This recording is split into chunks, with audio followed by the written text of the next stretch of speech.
చంద్రబాబు నాయుడు రామారావు గారికి వెన్నుపోటు పొడిచినప్పుడు కూడా పెయిన్ ఉండింది. అంటే పార్టీని అలా వెన్నుపోటు అనరు కదా, ఇప్పుడు దాన్ని పార్టీ పరిరక్షణ అంటారు. కేంద్ర ప్రభుత్వం మీద ఒంటికాలతో లేచేవాడు ఆయన.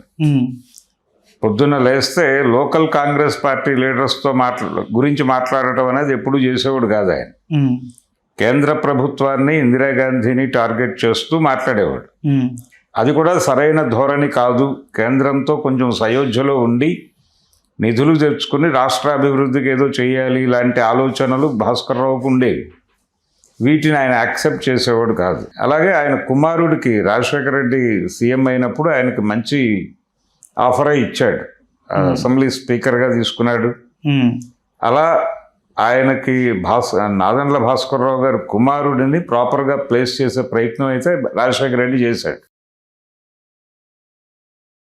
నమస్తే, వెల్కమ్ టు తెలుగు రాజ్యం. నేను మీ సంతోష్. నాదెళ్ల భాస్కర్ రావు హీరోనా విలనా? తెలుగు రాజకీయాల్లో నాదెళ్ల భాస్కర్ రావు ప్రస్థానాలు ఏంటి? చంద్రబాబు ఎన్టీఆర్ పై సంచలన వ్యాఖ్యలు, అసలు ఏంటి? హీరోనా విలనా అనే విషయం పైన మాట్లాడడానికి మన ముందున్నారు భరద్వాజ్ గారు. నమస్తే సార్. నమస్తే అండి. సార్, నాదెళ్ల భాస్కర్ రావు గారు హీరోనా విలనా? ఎవరు హీరో కాదు, ఎవరు విలను కాదు.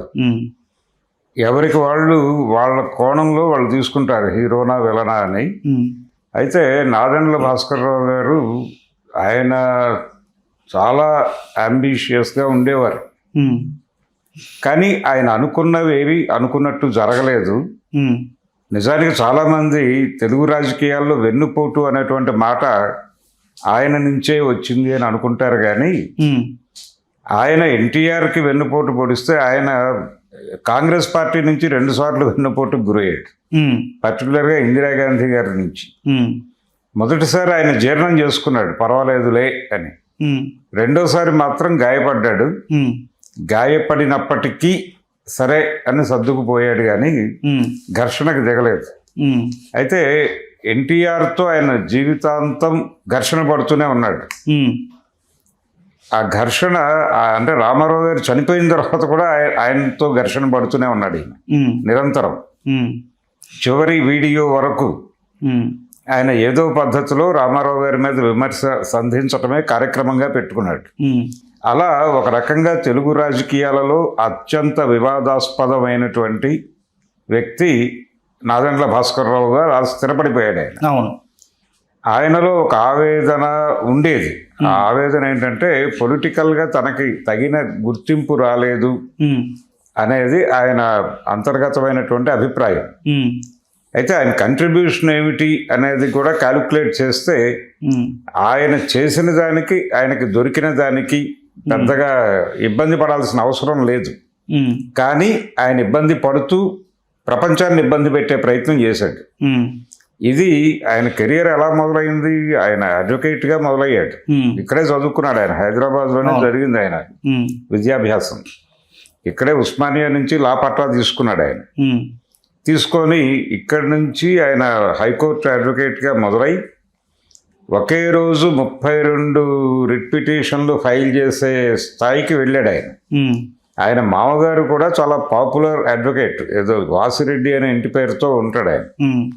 అయినప్పటికీ ఆయన దగ్గర కాకుండా వేరే ఆయన దగ్గర జాయిన్ అయ్యి జూనియర్గా అక్కడి నుంచి కెరియర్ ప్రారంభించి నెమ్మదిగా ఈ లాయర్ వృత్తి కాదు, మనం ఇంకేదైనా చేస్తే బాగుంటుందని ఢిల్లీ వెళ్ళాడు. ఢిల్లీ వెళ్ళి అక్కడ నెమ్మదిగా పొలిటికల్ ఏరియాలోకి ఎంటర్ కావడానికి గ్రౌండ్ ప్రిపేర్ చేసింది ఆయన ఢిల్లీ పర్యటన. ఢిల్లీ వెళ్ళింది ఆయన 2 పనుల మీద వెళ్ళాడు. ఒకటి, ఏదైనా బెటర్ గవర్నమెంట్ ఇది దొరుకుతుందా, ప్రభుత్వ ఉద్యోగం దొరుకుతుందా అనేది ఒక అంచనా ఉంది ఆయనకి. దాంతోపాటు బిజినెస్ పరంగా ఏదైనా అడ్వాన్స్మెంట్కి వెళ్ళటానికి అవకాశాలు దొరుకుతాయి అనేది వెరిఫై చేసుకోవడానికి వెళ్ళాడు ఆ రోజున.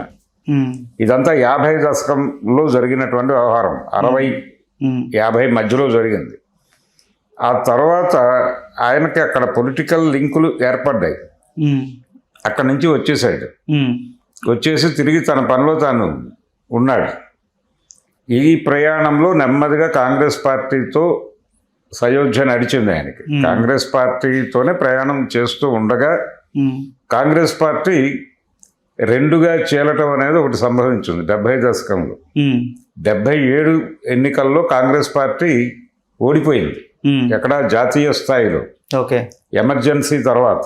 ఉమ్, ఎమర్జెన్సీ తర్వాత కాంగ్రెస్ పార్టీ ఓటమి పాలై ఇందిరాగాంధీ ప్రతిపక్షంలో కూర్చోవలసిన పరిస్థితి రావడంతో పాటు ఉమ్, ఆవిడ అరెస్ట్ అయ్యే పరిస్థితి కూడా వచ్చింది. Okay. ఆవిడని అరెస్ట్ చేశారు కదా. ఉమ్, ఈ ప్రయాణం జరుగుతున్న సందర్భంలో కాంగ్రెస్ పార్టీ ఓటమికి నైతిక బాధ్యత వహించాలి అని ఇందిరాగాంధీ మీద ఆవిడే అధ్యక్షుడిగా పెట్టినటువంటి బ్రహ్మానంద రెడ్డి గారు ఉమ్, ఎలిగేషన్ వేశాడు. ఉమ్, వేసి కాంగ్రెస్ పార్టీ ఓటమికి పూర్తి బాధ్యత ఇందిరాగాంధీదే, పార్టీకి ఏం సంబంధం లేదు అని ఉమ్, చెప్పి ఇందిరాగాంధీని కార్నర్ చేయటం అనేది మొదలుపెట్టాడు ఆయన. మొదలుపెట్టి నెమ్మదిగా ఆవిడ పార్టీ నుంచి బయటకు పంపించే కార్యక్రమం దాకా తీసుకున్నాడు. ఉమ్, తీసుకున్న తర్వాత అదే టైం 77 క్రైసిస్ జరుగుతోంది కాంగ్రెస్లో ఇంటర్నల్గా. జరుగుతున్న టైంలో దివిసీమలో తుఫాన్ వచ్చింది. అప్పుడు ఉమ్, కృష్ణా జిల్లా దివిసీమలో తుఫాన్ వచ్చి మొత్తం అనేక గ్రామాలు కొట్టుకుపోయింది. అంటే ఒక్కసారి ఉప్పెన అలా సముద్రం గ్రామాల మీద పడి వెనక్కి వెళ్ళిపోయింది. ఉమ్, చాలా ఊళ్ళు వెనక్కి వెళ్ళిపోయినాయి. చాలామంది జనాలు చెట్లకి చిక్కుకుపోయారు. ఉమ్, చిక్కుకుపోయి చాలా ప్రకృతి బీభత్సం అది. ఆ సందర్భంగా ఇందిరాగాంధీ గారు అక్కడ పర్యటించాలి అని అనుకున్నారు. ఉమ్, అక్కడ ప్రజలకి ధైర్యం చెప్పాలి, వాళ్ళని పరామర్శించాలి అని అనుకున్నారు ఆవిడ. ఉమ్, అనుకుని వచ్చారు. ఇక్కడేమో వెంగళరావు గారు ముఖ్యమంత్రి, ఉమ్, ఉమ్మడి ఆంధ్రప్రదేశ్. అవును. వెంగళరావు గారు రెడ్డి కాంగ్రెస్, ఆవుదూడ కాంగ్రెస్తో ఉన్నాడు ఆయన. ఉమ్, ఆయన విజయవాడలో ఈవిడికి గవర్నమెంట్ గెస్ట్ హౌస్లు దొరకకుండా చేయగలిగాడు ఉమ్, ఇందిరాగాంధీకి. ఉమ్, ఆ టైంలో ఆవిడ టూర్ ప్రోగ్రాం మొత్తం బాధ్యత తీసుకుని ఆర్గనైజ్ చేసిన వాడు నాదెండ్ల భాస్కర్రావు. ఉమ్, తీసుకుని ఆర్గనైజ్ చేసిన తర్వాత అప్పటికి క్లియర్గా ఇండికేషన్స్ ఉన్నాయి, ఉమ్, ఇందిరాగాంధీ గారు బయటకు వెళ్ళిపోతున్నారు, ఆవిడ పార్టీ పెట్టేస్తున్నారు అని. ఉమ్, ఆవిడ ఇందిరా కాంగ్రెస్ అనే పేరుతో పార్టీ ఫ్లోట్ చేయబోతున్నారు అనే ఇండికేషన్స్ ఉన్న సందర్భంలోనే ఆ టూర్ జరిగింది. ఉమ్, ఈ టూర్ అయిపోయింది, ఆవిడ అక్కడ ప్రజలతో మాట్లాడారు, ఇంటరాక్షన్ అయిపోయింది, పరామర్శలు అయిపోయినాయి, వెనక్కి వెళ్ళిపోతున్న టైంలో ఉమ్, 78లో ఆంధ్రప్రదేశ్ అసెంబ్లీకి ఎన్నికలు జరగాల్సి ఉంది. ఉమ్, ఆ సందర్భంగా ఆవిడ కోస్తా జిల్లాల్లో అభ్యర్థుల ఎంపిక బాధ్యత ఈయనకే అప్పచెప్పింది, ఉమ్, భాస్కర్రావు గారికి. ఓకే. అప్పచెప్పిన సందర్భంలో రాజకీయంగా తను ఒక స్థాయి పెరిగినట్లుగా ఆయన భావించాడు. ఉమ్, భావించి ఆయన ఆ దీనిలో ఎక్కడ దాకా వెళ్ళాడంటే, ఇందిరాగాంధీ గారు చాలా సన్నిహితము, ఆవిడ నేరుగా వీరింటికి వితౌట్ ఇంటిమేషన్ వచ్చిన సందర్భాలు కూడా ఉన్నాయి ఓకే. ఆ టైంలో. ఆ, ఇలా నడుస్తున్నటువంటి సందర్భం ఇక తాను రాజకీయంగా ఏది సాధించాలనుకున్నాడో అది సాధించేసినట్టుగా అనుకున్నాడు ఆయన. ఉమ్, విచిత్రంగా 78 ఎన్నికల్లో ఆవుదూడ కాంగ్రెస్ ఓడిపోయి హస్తం కాంగ్రెస్ గెలిచింది. ఉమ్, గెలిచిన తర్వాత తనకు రాజకీయంగా డెఫినెట్గా మంచి స్థానం దొరుకుతుంది అనుకున్నాడు. అప్పుడు విజయవాడ నుంచి కంటెస్ట్ చేశాడు ఆయన. ఉమ్, విజయవాడ నుంచి కంటెస్ట్ చేయమని, ఆయన తెనాలి నియోజకవర్గం కానీ విజయవాడ నుంచి కంటెస్ట్ చేయమని చెన్నారెడ్డి గారు ఇన్సిస్ట్ చేశాడు ఆయన. ఉమ్, అప్పుడు ఆ ఎన్నికలలో అభ్యర్థుల ఎంపిక, ఇతర వ్యవహారాలు ఆవిడ చెన్నారెడ్డి గారి మీద ఎక్కువ ఆధారపడ్డారు ఉమ్, ఇందిరాగాంధీ. అలాగే గెలిచిన తర్వాత చెన్నారెడ్డినే ముఖ్యమంత్రిగా ప్రకటించారు. ఉమ్, ఈ ప్రకటించటం దగ్గర చిన్న పెయిన్ ఉమ్, భాస్కర్రావు గారికి. ఉమ్, అంటే మంత్రివర్గంలో ఒకటిగా ఉంటాను అని అనుకోలేదు ఆయన కీ రోల్ పోషిస్తాను అనే అనుకున్నాడు. ఉమ్, అయితే చెన్నారెడ్డి గారి పట్ల ఆ గౌరవం ఉంది ఆయనకి. ఆ గౌరవం ఉంది కానీ తనకి తగిన ప్రాధాన్యత దక్కలేదు అనే పెయిన్ కూడా ఉండింది. ఉమ్, ఈ సందర్భంగా అలక మొదలైంది నిజానికి. ఆయనలో ఆ పెయిన్ మొదలయ్యి అది ఎక్కడ దాకా వెళ్ళిందంటే, ఉమ్, ఒక ప్రాంతీయ పార్టీ పెట్టి తెలుగు రాజకీయాల్లో, అంటే ఇక్కడ పర్టికులర్గా ఒక కాస్ట్కి అన్యాయం జరుగుతోంది పొలిటికల్గా అనేది కూడా ఒక అభిప్రాయం ఉమ్, తీసుకున్నాడు ఆయన.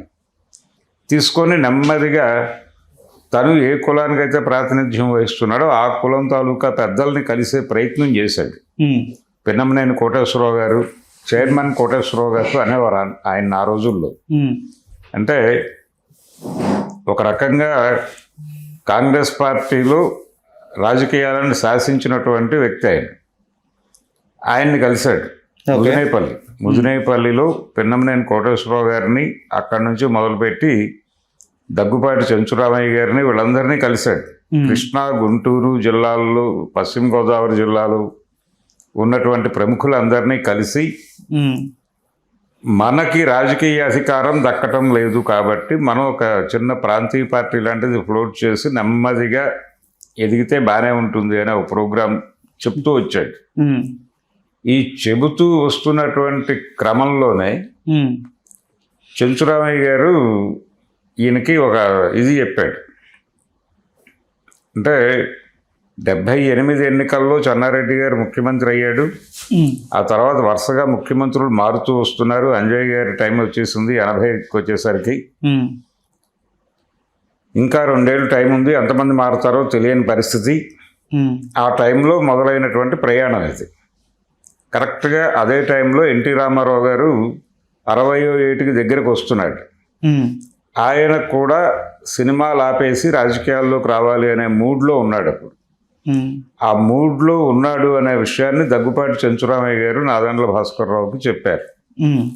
దాదాపు మీలాంటి అభిప్రాయాలే మా బావగారికి కూడా ఉన్నాయి కాబట్టి మీరిద్దరూ కలిసి ప్రయాణిస్తే బాగుంటుంది అనుకుంటున్నాను. ఆయనకి జనంలో విపరీతమైన ఆదరణ ఉంది, మీకు రాజకీయ అనుభవం ఉంది, మీ అనుభవము ఆయన అంటే జనాకర్షణ శక్తి ఈ రెండు కలిస్తే డెఫినెట్గా ఒక ప్రభావవంతమైన పార్టీ బయటకు వచ్చే అవకాశం ఉంది అనే ఐడియాని ప్లాంట్ చేసిన వాడు దగ్గుపాటి చెంచురామయ్య గారు.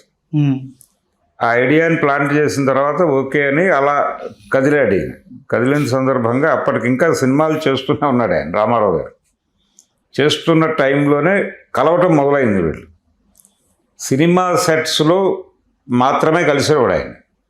సినిమా షూటింగుల్లో ఆయన ఎర్లీ మార్నింగ్ 7 o'clock నుంచి సెట్స్లోనే ఉండేవాడు ఎన్టీఆర్. ఆ సెట్స్లోనే కలిసేవాడు ఈయన కూడా. అది ఆ రోజుల్లో వార్తాపత్రికల్లో సెన్సేషన్.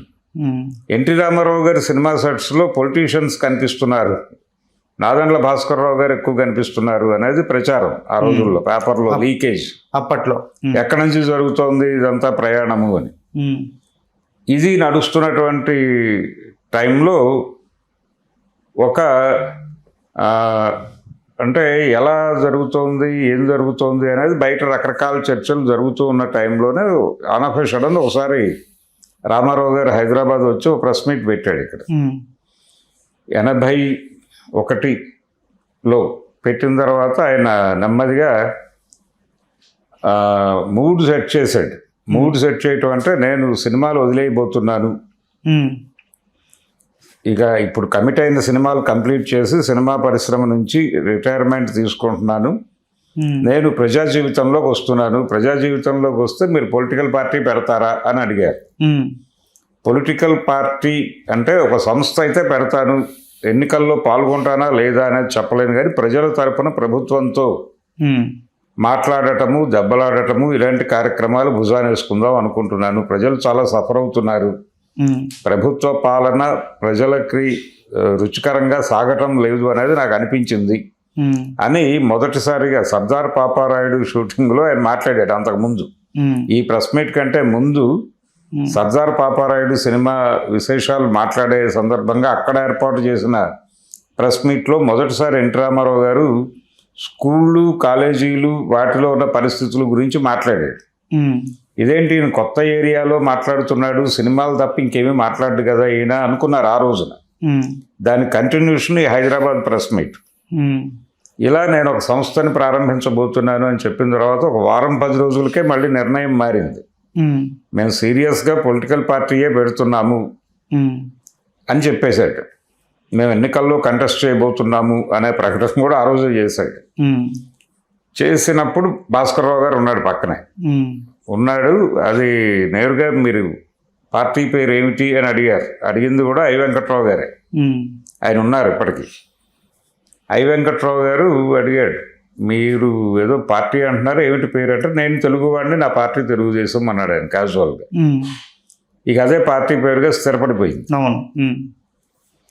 స్థిరపడిపోయింది. భాస్కర్రావు గారు రామారావు గారితో నెంబర్ 2 పొజిషన్లో సర్దుకోవాల్సి వచ్చింది. అయితే భాస్కర్ రావు గారిలో ఒక గొడవ ఏంటంటే అసలు దీనికి సంబంధించిన క్యాంపెయిన్ నేను చాలా కాలంగా చేస్తున్నాను. అంతకుముందు సంవత్సరం నుంచి ఆయన ప్రయాణం ఉంది. పిన్నమనేని కోటేశ్వరరావు గారి దగ్గర నుంచి మొదలు పెడితే వీళ్ళందరినీ కలవటము, అన్ని జిల్లాల్లో ప్రముఖుల్ని కలవటం, ఒక మూడ్ క్రియేట్ చేయటం కోసం తను చాలా తిరిగాడు. ఇంత కంట్రిబ్యూషన్ ఉంది కదా నాది, నా పాత్ర ఏమిటి, మొత్తం రామారావు గారు ఆక్రమించేస్తున్నాడు దీన్ని అనే పరిస్థితి. అంటే తెలుగుదేశం అంటే ఎన్టీఆర్ అనే పరిస్థితికి వచ్చేసింది వాతావరణం. ఓకే, ఇక ఆయనే క్యాంపెయినర్. ఆయన క్యాంపెయిన్ చేయకపోతే కుదరదు. ఎన్టీఆర్ వలనే గెలుపు సాధ్యమైంది అనేది వాస్తవమే. కానీ నాదెండ్ల భాస్కర్ రావు గారిలో నేను కదా ప్రారంభకుణ్ణి అనేటువంటి పెయిన్ అలా ఉండిపోయింది. ఎన్టీఆర్ జనంలోకి వెళ్ళటము, దానికి మీడియా సపోర్ట్ దొరకటం, అంటే ఈనాడు సపోర్ట్ దొరకటము, రామోజీరావు గారు, చెంచురామయ్య గారు తన గురించి ఎన్టీఆర్కి బ్యాడ్గా ఫీడ్ చేశారు అనే అభిప్రాయం కూడా ఉండేది దీనికి. ఎవరికి? నాదెండ్ల భాస్కర్ రావు గారికి. వీళ్ళందరూ కలిసి తనకి ఎన్టీఆర్కి మధ్య గ్యాప్ క్రియేట్ చేశారు. ఆ గ్యాప్ నెమ్మదిగా ఎన్టీఆర్ తన్ని పక్కకి పెట్టేసేదాకా వెళ్ళింది. ఇక తప్పని పరిస్థితి. ఆయనేమో పొలిటికల్ ఎక్స్పీరియన్స్ లేదు ఎన్టీఆర్కి. ఓకే, ఆయనకి ఏది తోస్తే అది చేసే పరిస్థితికి వెళ్ళిపోయాడు. రిటైర్మెంట్ ఏజ్ తగ్గించటము, ఇలాంటి నిర్ణయాలు, విప్లవాత్మకమైన నిర్ణయాలన్నీ తీసుకుని ప్రకటించేసేవాడు ఆయన. పబ్లిక్లో వ్యతిరేకత వచ్చేది. ఆ వ్యతిరేకత మీద కూడా యుద్ధ ప్రకటనలాగా వెళ్ళేవాడు ఆయన. ఇది కరెక్ట్ కాదు అని నాదెండ్ల భాస్కర్ రావు అనుకునేవాడు. రాజకీయంగా ఈ దుందుడుకు స్వభావం కరెక్ట్ కాదు అనే అభిప్రాయంతో ఈయన మాట్లాడే ప్రయత్నం చేసినప్పుడల్లా నువ్వు నోరు మూసుకున్న పద్ధతిలో వ్యవహరించేవాడు ఆయన. ఇదే పద్ధతి, ఇదే స్టైల్లో వెళదాం. అలాగే కేంద్ర ప్రభుత్వం మీద ఒంటికాలతో లేచేవాడు ఆయన.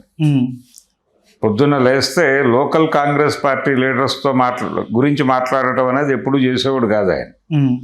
కేంద్ర ప్రభుత్వాన్ని, ఇందిరాగాంధీని టార్గెట్ చేస్తూ మాట్లాడేవాడు. అది కూడా సరైన ధోరణి కాదు. కేంద్రంతో కొంచెం సయోధ్యలో ఉండి నిధులు తెచ్చుకుని రాష్ట్రాభివృద్ధికి ఏదో చేయాలి, ఇలాంటి ఆలోచనలు భాస్కర్ రావుకు ఉండేవి. వీటిని ఆయన యాక్సెప్ట్ చేసేవాడు కాదు. ఇలా వీళ్ళకి గ్యాప్ తీవ్రమై ఈయనొకడే కాదు, నల్లపరెడ్డి శ్రీనివాసులు రెడ్డి గారు కూడా సఫరరే ఎన్టీ రామారావు గారి పద్ధతులకి. రామారావు గారు ప్లాంట్ చేసినటువంటి వాళ్ళందరూ ఓకే, ఆయనతో ట్రావెల్ అయ్యేవారు. కానీ వీళ్ళు కాంగ్రెస్లో సుదీర్ఘకాలం ప్రయాణం చేసి వచ్చిన వాళ్ళందరూ సఫర్ అవటం మొదలయ్యారు. ఈ సఫరర్స్ అందరూ విడిగా సమావేశాలు అయ్యేవాళ్ళు.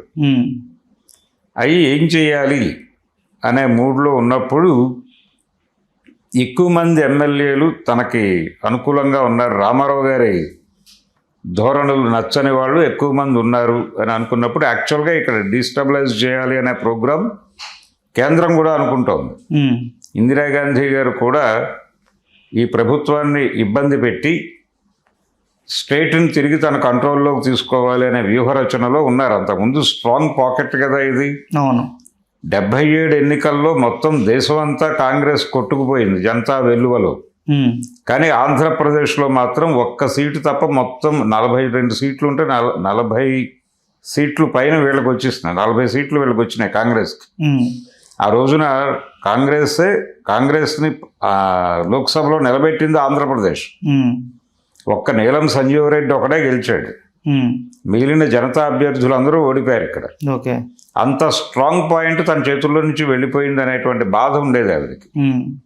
అందుకని ఎట్లాగైనా ఆంధ్రప్రదేశ్ని తిరిగి కంట్రోల్లోకి తీసుకోవాలంటే తెలుగుదేశాన్ని ఇబ్బంది పెట్టాలి అని అనుకుంది ఆవిడ. అనుకుని ఒక ఆపరేషన్ మొదలుపెట్టారు. కరెక్ట్గా అదే టైంలో వీళ్ళు ఆపరేషన్ మొదలుపెట్టారు. ఈ విషయం తెలిసి మా ఆశీర్వాదం మీకు ఉంటుంది అని చెప్పారు ఆవిడ. అది ఒక ఇండికేషన్గా తీసుకుని ఈయన రంగంలోకి దిగాడు. అప్పుడు రామారావు గారు అక్కడ ఉన్నాడు, అమెరికాలో ఉన్నాడు ఆయన, ఆపరేషన్ కోసం, బ్లడ్ బైపాస్ కోసం. వెళ్ళి వెనక్కి వచ్చేసరికి ఇక్కడ సీన్ మారిపోయి ఉంది. మారిపోగానే ఆయన రోడ్డు మీదకి వచ్చేసాడు. ఇది ఊహించలేదు. ఆయన రోడ్డు మీదకి వచ్చి జాతీయ స్థాయిలో అన్ని రాజకీయ పార్టీలను ఏకం చేసి ప్రజాస్వామ్యం మీద జరిగిన దారుణం ఇది. రామ్లాల్ అప్పుడు గవర్నర్ ఇక్కడ, రామ్లాల్ని ఆపరేట్ చేసింది ఢిల్లీ నుంచి సెంట్రల్ గవర్నమెంట్. కేంద్ర ప్రభుత్వ కనుసన్నల్లో గవర్నర్ గారు ఎన్టీఆర్కి వ్యతిరేకంగా నాదెండ్ల భాస్కర్ రావుకి తలుపులు తెరిచాడు. ఈయన ముఖ్యమంత్రి అయిపోయాడు. కానీ ఎమ్మెల్యేలు ఆయన తీసుకెళ్ళి గండిపేటలో పెట్టాడు ఎన్టీఆర్. పెట్టేసి అక్కడి నుంచి వీళ్ళ ప్రదర్శన మొదలుపెట్టాడు ఢిల్లీ లెవెల్లో. ఈ ప్రదర్శన జరుగుతున్నటువంటి హడావిడి క్రమంలో జాతీయ స్థాయిలో ఆయన నాయకుడిగా ఎస్టాబ్లిష్ అయిపోయాడు ఎన్టీ రామారావు. మొత్తం జాతీయ నాయకులు అందరూ ఆయన వెనకాల మొబలైజ్ అయిపోయారు. ఈ ప్రయాణంలో క్రమంగా ఇందిరాగాంధీ గారికి అర్థమైంది, సీన్ మనం అనుకున్నంత చిన్నది కాదు, ఇది జాతీయ స్థాయిలోనే కాంగ్రెస్ పార్టీని ఇబ్బంది పెట్టే ప్రయత్నం చేస్తున్నాడు ఇతను. కనుక మనం సీన్లో నుంచి తప్పుకుంటే చాలా ఉత్తమం అని అనుకుంది ఆవిడ. అనుకుని ఇక్కడ పిసిసి ప్రెసిడెంట్గా అప్పుడు వైఎస్ రాజశేఖర రెడ్డి ఉన్నాడు. రాజశేఖర రెడ్డికి చెప్పింది, బాబు నువ్వు గవర్నర్ దగ్గరికి వెళ్ళి భాస్కర్ రావుకి కాంగ్రెస్ పార్టీ మద్దతు లేదు అని చెప్పేసి వచ్చాడు. వెళ్ళి చెప్పేసి వచ్చాడు ఈయన. చెప్పేసి వచ్చిన మరుక్షణం భాస్కర్ రావు గారికి సీన్ అర్థమైంది. కరెక్ట్గా 4 రోజులు ముఖ్యమంత్రి ఆయన, జస్ట్ 1 మంత్.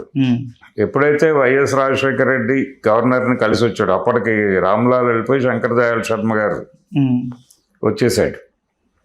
వస్తున్న టైంలో వీరు వెళ్ళి చెప్పారు, చెప్పి క్లోజ్ చేశాడు. ఎప్పుడైతే కాంగ్రెస్ పార్టీ తప్పుకుంది సీన్లో నుంచి అది అర్థమైందో ఈయన తన సినిమా ముగిసింది అనేది క్లారిటీ వచ్చేసింది. నెమ్మదిగా రామారావు గారికి తిరిగి అధికారం అప్పచెప్పేశారు. ఆయన అసెంబ్లీలో తన బలాన్ని ప్రదర్శించాడు, సాధించాడు. ముఖ్యమంత్రిగా తిరిగి రీఇన్స్టాల్ అయిపోయాడు. అయిపోయిన తర్వాత అపవిత్రమైన ఈ అసెంబ్లీని రద్దు చేస్తున్నాను అని ప్రకటించాడు. ప్రకటించి ఎలక్షన్కి వెళ్ళాడు 85లో. మళ్ళీ గెలిచాడు ఆయన. దేశమంతా ఇందిరాగాంధీ సానుభూతి పవనాలు వీస్తుండగా ఈ గొడవ జరిగిన తర్వాత ఇందిరాగాంధీ గారి హత్య జరిగింది. ఈ ప్రజాస్వామ్య పోరాటము, రామారావు గారు తిరిగి ముఖ్యమంత్రి అవటము, ఇందిరాగాంధీ మరణము, ఇవన్నీ వరుసగా జరిగినాయి. ఈ అన్ని వ్యవహారాల్లోనూ భాస్కర్రావు గారు అలా ఒక జస్ట్ ప్రేక్షక పాత్రలో ఉండిపోయాడు. ఇక అక్కడి నుంచి ఆయన నిష్క్రమణ మొదలైంది. ఆయన గురించి పట్టించుకునేవాడు లేకుండా పోయాడు కాంగ్రెస్ పార్టీలో.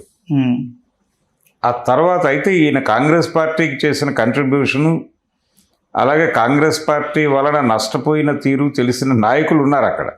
నరసింహారావు గారికి తెలుసు, అలాగే వైఎస్ రాజశేఖర రెడ్డికి కూడా తెలుసు నాదెండ్ల కంట్రిబ్యూషన్ ఏమిటి, ఆయన చేసినటువంటి కృషి ఏమిటి, కాంగ్రెస్ పార్టీ కోసం ఆయన చేసిన ప్రయత్నం ఏమిటి అనేది అతనికి తెలుసు.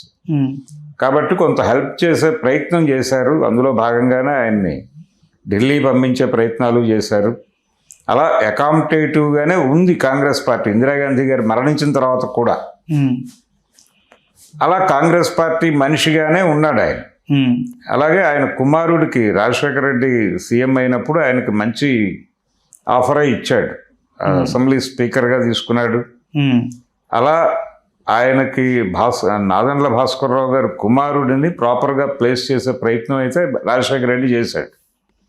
అలా ఆ రోజున నిజానికి ఆయన 2 సార్లు కాంగ్రెస్ పార్టీతో ఇబ్బంది పడ్డాడు. ఒకటేమో 78 ఎన్నికల్లో తనకు తగిన ప్రాధాన్యత ఇవ్వలేదు అనేది ఒకటి. ఆ తర్వాత ఎన్టీ రామారావుని పక్కకి తొలగించిన తర్వాత తనకి హ్యాండ్ ఇచ్చింది కాంగ్రెస్ అనేది ఒకటి. ఈ 2 సందర్భాల్లోనూ తనని ఇబ్బంది పెట్టినప్పటికీ దాన్ని ఏదో మేరకు కాంపన్సేట్ చేసే ప్రయత్నం చేసింది కాంగ్రెస్ అనే అభిప్రాయం అయితే ఉండేది ఆయనకి. అందుకని ఆయన కాంగ్రెస్ పార్టీతో కూడా క్రిటికల్గానే ఉన్నాడు. ఎన్టీ రామారావు మీద తీవ్రమైన ఆగ్రహం. అంటే అసలు క్యాంపెయిన్ మొదలుపెట్టింది నేను, మధ్యలో హైజాక్ చేశాడు ఈయన. హైజాక్ చేసి పూర్తిగా పక్కకి నెట్టేశాడు నన్ను అనే పెయిన్. చివరి వరకు అదే ఆవేదన పడేవాడు ఆయన.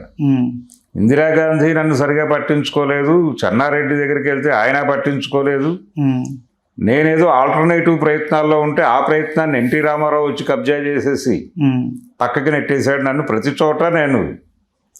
ప్రతి చోట నా క్రియేటివిటీ అడ్డంగా తొలగించబడింది తప్ప నాకు దొరికిందేమీ లేదు అనే ఆవేదనతో ఆయన చివరి వరకు మాట్లాడేవాడు, దాడులు చేసేవాడు, అందరినీ విమర్శించేవాడు. చెన్నారెడ్డి మీద కూడా క్రిటికల్గానే ఉండేవాడు. నిజానికి ఈ ప్రాంతీయ పార్టీ పెట్టాలనే ఆలోచన మొదట ఆయన ఓపెన్ అయింది అక్కడే, చెన్నారెడ్డి దగ్గరే. ఆయన నో అనో ఎస్ అనో ఏమీ చెప్పకుండా బయట పంపించాడు. ఆ తర్వాత పిన్నమనేని దగ్గరికి వెళ్ళాడు.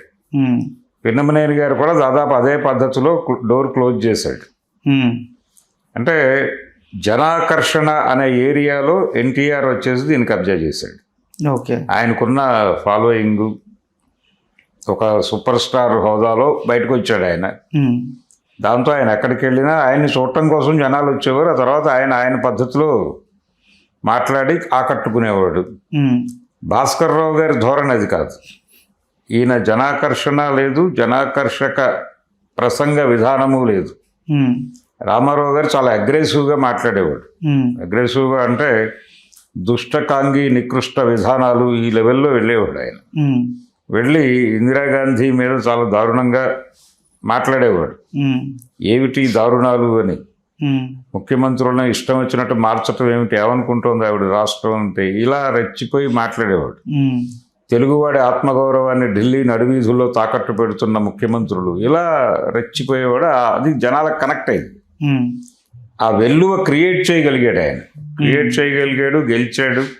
9 నెలల్లో పార్టీ పెట్టి అధికారంలోకి తీసుకురావడం అనేది డెఫినెట్గా ఆయన క్రెడిట్ అది. దాన్ని యాక్సెప్ట్ చేయటానికి ఈయనకి ప్రాబ్లం. ఓకే, అలా నెంబర్ 2 నుంచి అలా పక్కకు జరుగుతూ ఆయనకి చంద్రబాబు నాయుడు రామారావు గారికి వెన్నుపోటు పొడిచినప్పుడు కూడా పెయిన్ ఉండింది. అంటే పార్టీని అలా వెన్నుపోటు అనరు కదా ఇప్పుడు, దాన్ని పార్టీ పరిరక్షణ అంటారు. లక్ష్మీ పార్వతి పార్టీని, ఎన్టీఆర్ని తన కంట్రోల్లోకి తీసుకునే ప్రయత్నం చేస్తుంటే నాయకుడిని, పార్టీని బయటకు తీసుకురావడం కోసం చంద్రబాబు నాయుడు చేసిన ప్రయత్నంగా మాత్రమే మాట్లాడతారు. భాస్కర్ రావు గారు చేసింది, చంద్రబాబు చేసింది ఒకటే. కాకపోతే ఆ రోజున కాంగ్రెస్ పార్టీ మద్దతుతో ఈయన ఏదో చేద్దాం అనుకున్నాడు. ఆయన ఎక్కడా కూడా తగిన ప్రాధాన్యత దక్కలేదు అనేటువంటి బాధతోనే ఉండేవాడు. ఆయన ఇంటర్వ్యూల్లో మర్రి చెన్నారెడ్డి మీద విమర్శ ఉండేది, ఇందిరాగాంధీ మీద విమర్శ ఉండేది, రామారావు గారి మీద అయితే అసలు పీక్స్లో. అంటే ఆయన ఎలా బుల్డోజ్ చేస్తాడు అనేది ఆయన చాలా విచిత్రమైన ఉదాహరణలతో సహా చెప్పేవాడు. ప్రతిదీ నేనే చూసుకోవాల్సి వచ్చేది. ఆయన బుల్డోజ్ చేసుకుంటూ వెళ్ళిపోయాడు. ఎవరినైనా తిట్టేసేవాడు. తర్వాత నేను వెళ్ళి ఆయన సాంత్వన పరచాల్సి వచ్చేది. ఇలా ఆయన ధోరణి, ఆయన సినిమాల్లో ఉండేటువంటి ఆ క్యారెక్టర్స్, ఆ క్యారెక్టర్ ఇమేజ్, దాని తాలూకా ఇంప్రెషన్స్లో నుంచి ఆయన బయటకు వచ్చేవాడు కాదు. తన్ని తాను ఒక రాజులాగా మార్చేసుకున్నాడు. మల్లెల బాబ్జీ ఇన్సిడెంట్, అది ఎలా రామారావు గారు ఆర్గనైజ్ చేశాడు. అలాగే రామారావు గారు 2 ఎన్నికలు గెలిచి 3వ ఎన్నికలో ఓడిపోయాడు. 89 ఎన్నికల్లో ఓడిపోయాడు. ఆ ఓటమికి కారణం 88లో జరిగినటువంటి వంగవీటి రంగా హత్య. ఆ హత్య నేపథ్యము ఇవన్నీ కూడా మాట్లాడేవాడు ఆయన ఓపెన్గా. ఓకే, ఎన్టీఆర్ ఎలా ఏ కులాల మీద ఎలా దాడులు చేశాడు ఇవన్నీ చెప్పుకుంటూ వెళ్ళాడు. కారంచేడు ఇన్సిడెంట్, ప్రతి సందర్భంలోనూ ఎన్టీ రామారావు గారి ఇన్ఎఫిషియన్సీ వలన జరిగినవే ఇవన్నీ అనేది ఎస్టాబ్లిష్ చేసుకుంటూ వెళ్ళటమే తన జీవిత పరమావధిగా మార్చుకున్నాడు ఆయన. అలా ఒక ప్రాధాన్యత అంటే ఆయన ఒక రకంగా సామాజిక మాధ్యమాలకి చాలా కంటెంట్ని అయితే ఇచ్చాడు.